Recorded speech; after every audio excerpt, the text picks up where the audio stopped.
वालेकुम अस्सलाम।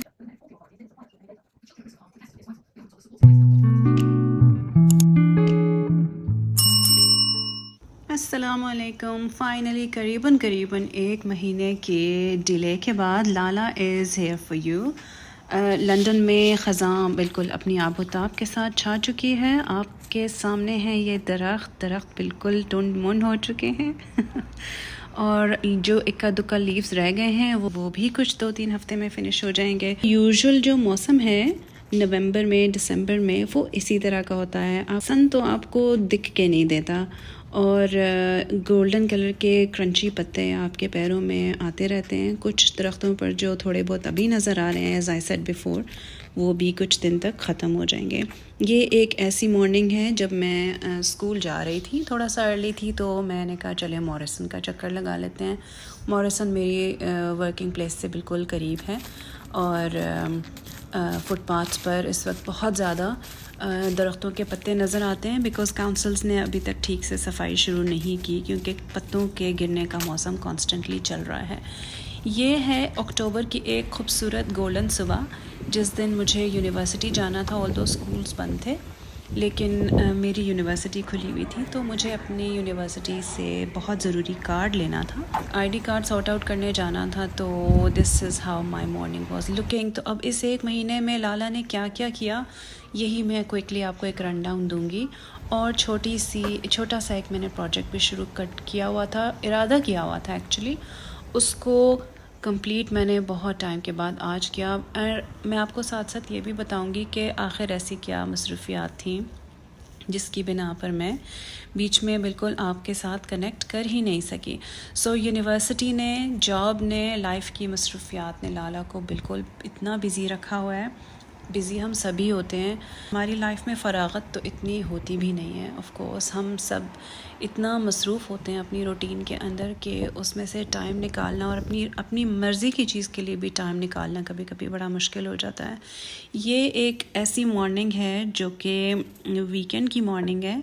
वीकेंड की मॉर्निंग में मेरी रूटीन कुछ ऐसी रही कि मैं नाश्ता करके अपना लैपटॉप खोल के बैठ जाती थी। और लैपटॉप खोल के बैठने की वजह ये थी क्योंकि एवरी वीक मेरी टीचिंग की जो प्रैक्टिस है वो चल रही है और उसकी बहुत ज़्यादा प्रेपरेशन करनी पड़ती है। और उस प्रेपरेशन के चक्करों में मेरे 3 से 4 घंटे तो बिल्कुल ऐसे निकल जाते हैं कि पता भी नहीं चलता। पॉम को मैं कभी कभी खोल देती हूँ। कलर्स आपको नज़र आ रहे होंगे ऑटम के। और ये रही मेरी टीचिंग प्रैक्टिस की एक और एविडेंस जो आज फ्राइडे की सुबह मैंने कंप्लीट करके लेसन प्लानिंग के बाद एक रिहर्सल करने की कोशिश की कि मैं क्लास में कैसे डिलीवर करूँगी, तो वो मैं उतारना भूल गई। फिर मैंने कहा चलें आपके लिए एक क्लिप भी ले लेते हैं और साथ साथ ये भी आपको दिखाते हैं कि वो कौन सा ऐसा प्रोजेक्ट था जिसको मैं बहुत टाइम से करना चाह रही थी और अब तक किया नहीं था। तो ये रहे मेरे बड़े प्यारे टीमू के जार्स। यहाँ से भी बहुत आराम से मिल जाते हैं लेकिन मुझे थोड़े से चीप मिल गए and I really like them. तो स्पाइस जार्स को मुझे अपग्रेड करना था और मुझे बहुत मुनासिब साइज़ मिल गया टीमों से और मैंने अपना स्टॉक मंगवाया। बहुत टाइम से डिलीवर हुए थे ये और काफ़ी ख़ूबसूरत लेबल्स के साथ और वाइट कलर का पेन भी था। अभी भी मेरी जो स्पाइस कबर्ड है it's quite beautiful, very well organized, इतनी मिजरेबल सिचुएशन में नहीं है। लेकिन प्रॉब्लम यह है कि जो जार्स की बॉटल्स हैं तो अभी भी बहुत अच्छी, लेकिन मुझे खोलने में प्रॉब्लम होती है बिकॉज़ ग्रेजुअली जब आप बहुत ज़्यादा बिज़ी हो जाते हैं, आहिस्ता आहिस्ता आपकी एज भी बढ़ती जाती है, तो कुछ सेहत भी आपकी कुछ इतनी 100% तो नहीं रहती। तो बस उस चीज़ को सबको सामने रखते हुए अपने रूटीन को और अपनी जो हैबिट्स हैं उनको आपको अडेप्ट करना पड़ता है। So that's exactly what I am doing.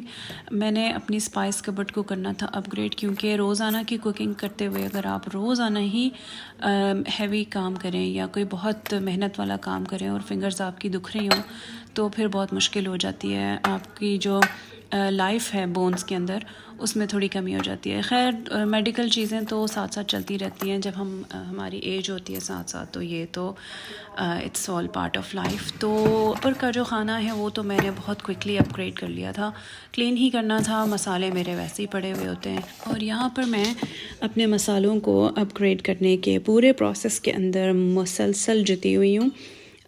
मुझे बेसिकली जो ज़रूरत के मसाले होते हैं उनमें वही हल्दी, नमक, मिर्च और पेपरिका पाउडर मैं बहुत ज़रूरी रखती हूँ।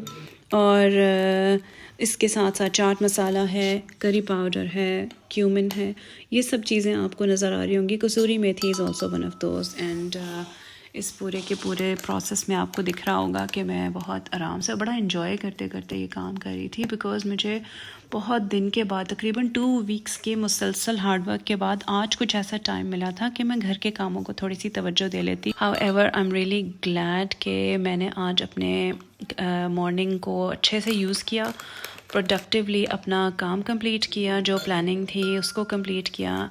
और आखिरकार यहाँ करते करते शाम के टाइम मैंने कहा 1 घंटे का टारगेट है लाला तुम्हारे पास, and I always do that. मैं अपनी नॉर्मल रूटीन में भी अपने लिए टारगेट सेट कर लेती हूँ, which makes my life quite easy. मैं बहुत देर फिर नहीं लगाती। आई थिंक यही चीज़ मुझे अपनी टीचिंग की हैबिट्स में भी करनी चाहिए, बिकॉज़ मैं उसमें बहुत ज़्यादा टाइम ले लेती हूँ और फिर बहुत ज़्यादा वक्त कंज्यूम हो जाता है उसके अंदर। तो हाउएवर टारगेट सेट करना आपके लिए बहुत एक अच्छी चीज़ है, आपको फ़ायदा होता है। तो अब आप देखिए तकरीबन मैंने विदिन 1 आवर के ड्यूरेशन में अपने जो स्पाइस जार्स हैं उनको बड़े अच्छे से कंपाइल करके अपनी जगह पर लगा दिया था। And I am really admiring them because black label के ऊपर वाइट कलर का pen, it was looking very pretty. और इनिशियली 2 जार्स की मुझे समझ नहीं आ रही थी कि मैं उसमें क्या डालूँगी, तो एकदम फिर मुझे ख़्याल आया कि गरम मसाला तो इंतहाई ज़रूरी चीज़ है, और ये थोड़ा सा मुझे कहीं से पड़ा हुआ मिल गया था, तो मैंने उसको बॉटल में डाल दिया। Now look how gorgeous it is looking, बहुत क्यूट, बहुत अच्छा और बहुत इवन माशाल्लाह। मैंने लेबल्स भी बहुत अच्छे से लगा लिए।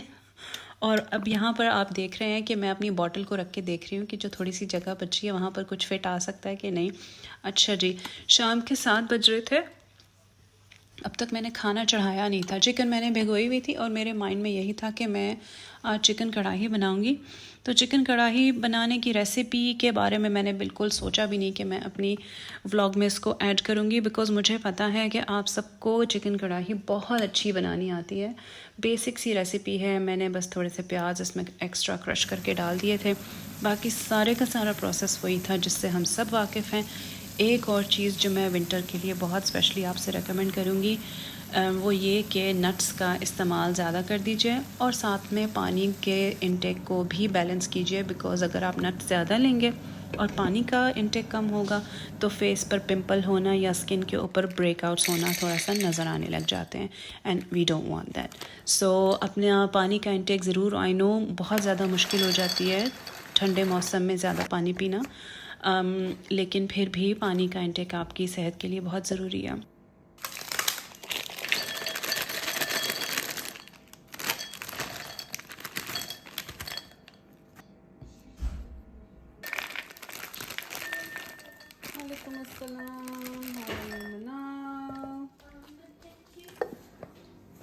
ये भी मेरे प्रोजेक्ट का हिस्सा ही था कि मुझे जार्स में नट्स अरेंज करके रखने थे। यहाँ पर आपको दिख रहा होगा कि मैंने नट्स को बिल्कुल अरेंज कर लिया और मैं इसको टी स्टेशन के साथ रख के देख रही थी कि यहाँ अच्छा लगेगा कि नहीं। रखा तो जा सकता है, लेकिन मुझे बहुत उलझन होती है जब एक्स्ट्रा चीज़ें वर्कटॉप के ऊपर पड़ी हुई हों। एक आइडिया मैंने आपको अभी अभी दिखाया कि आप इसको डायरेक्टली टेबल के ऊपर भी रख सकते हैं, और ये जो डेकोरेटिव ट्रेज़ होते हैं ये बहुत ही प्यारे लगते हैं आपके डाइनिंग टेबल के ऊपर पड़े हुए, तो इनको आप कैंडल्स के साथ कंबाइन करके जार्स को इसमें भी ऐड करके इस तरीके से रख सकते हैं। तो यहाँ पर मैंने आपको ऐसे दिखा दिया। It's very simple, very practical. मैंने बिल्कुल भी यहाँ कोई पॉश किस्म की लुक देने की कोशिश नहीं की। आई एम वेरी प्रैक्टिकल, और मुझे लगता है कि आप अपनी नॉर्मल लाइफ की रूटीन अगर जितना प्रैक्टिकली दिखा सकें without the hype of social media, उतना ज़्यादा लोगों को इंस्पायर किया जा सकता है। चंद चीज़ें मेरी नॉर्मल रूटीन में ही हर वक्त टेबल पर मौजूद रहती हैं और मैंने सोचा चलें आपको वो भी दिखा देते हैं। Salt and black pepper, brown sugar का एक छोटा सा जो पॉट है, और कटलरी, ये हर वक्त मेरे टेबल पर मौजूद रहती हैं। और सबसे अच्छी बात ये थी कि इन सारे प्रोसीजर के दौरान मेरी कढ़ाई भी तैयार हो गई थी और मुझे अब क्या करना था, बनानी थी रोटी, खाना था खाना फैमिली के साथ। हस्बैंड बहुत थके हुए आए थे काम से, बच्चों की ऑल्दो आज स्कूल से छुट्टी थी। So this was my small way of coming back to YouTube. मैंने सोचा आपके साथ छोटा सा एक प्रोजेक्ट शेयर कर देते हैं। There is another one coming up, so please stay tune. So full on autumn update के बाद ये थी Lala. Now signing off and I will see you very very soon again. अल्लाह हाफिज़।